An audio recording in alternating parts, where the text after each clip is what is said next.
standing in a museum that used to be a church. In 1887, Pastor Henry and his wife Grace planted this church in a one-room schoolhouse just down the road. And in 1888, they were able to build this building. And they passed on their love for this community because of the gospel to a generation. And things were going really well. But 2 generations after this church was planted, it died. And you can see the pictures behind me of the faithful members of this congregation. And many of them lie in the graveyard behind the church. This church had a man crisis. It was men who made this church come alive, and it's probably men who caused this church to die. In churches, when men stop investing in younger men stop caring. That's probably what happened to this church. And that's definitely what's happening in our churches. Older gentlemen do not know how to finish well. They don't know how to invest. And so middle-aged men don't know how to stay married. They don't know how to stay connected to the hearts of their children. And so younger men don't even want to be men. And so younger men are prolonging their adolescence. And they're doing this residentially. Guys in their 20s and early 30s, a third of them live with their parents. That's a 100% increase in the last 20 years. They're doing it professionally.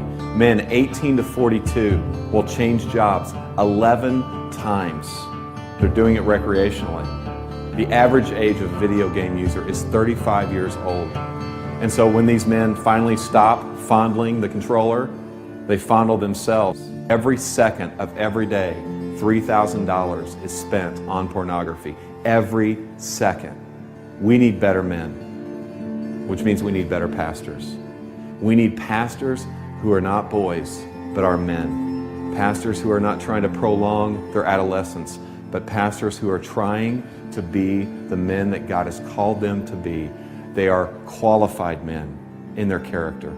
They are called men to serve God's church.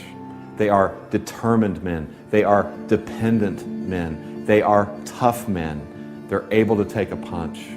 They're able to handle circumstances. They're tender men. They're able to love their wives and love their kids and to teach their church to love their community. Tragically, the last time the gospel was preached from this pulpit to this church was 1957. 3,000 to 4,000 churches this year will close just like this church. Why?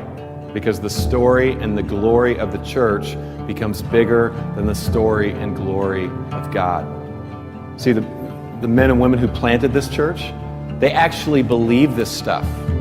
They actually believe that Jesus lived a perfect life, that he died a brutal death, and that he rose again, triumphing over sin and death.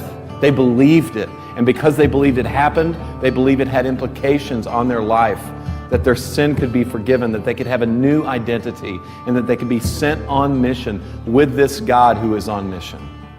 But the reality is most Christians are not on mission. A recent poll said that 60% of all Christians felt no obligation whatsoever to share their faith. Now, the temptation for us pastors is to beat the sheep with a stat like that in our sermons. But here's the reality, guys. They're simply imitating and following our example.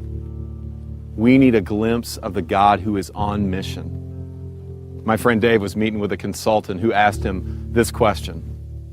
Dave, why do I have a bigger dream for your church and your city than you do? And I don't know about you, but I don't want anyone to have a bigger dream for my church and my city than me.